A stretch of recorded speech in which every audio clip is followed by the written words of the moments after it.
अस्सलाम वालेकुम viewers, welcome back to my YouTube channel daily tips with Asma. आज हम आपको बताएंगे बाहीम नाम के बारे में अनोखी और दिलचस्प मालूमात। बाहीम नाम का शुमार लड़कों के नामों में होता है। बाहीम एक इस्लामी नाम है। बाहीम नाम की इब्तिदाई तारीख़ अरबी ज़बान से निकलती है।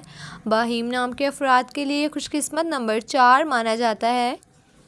माहिरीन के मुताबिक बाहीम नाम के लड़के बहुत रहमदिल होते हैं। बाहीम नाम का मतलब है खालिस, पाक, साफ़। बाहीम नाम के लड़कों के लिए खुशकिस्मत दिनों में एतवार और मंगल का दिन शामिल है। बाहीम नाम के अफराद के लिए मुआफ़िक रंगों में सुर्ख, जंगनुमा और हल्का सब्ज़ रंग शामिल हैं।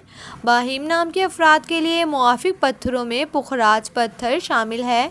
खुशकिस्मती वाली धातों में हिंसों के हिसाब से तांबा शामिल है।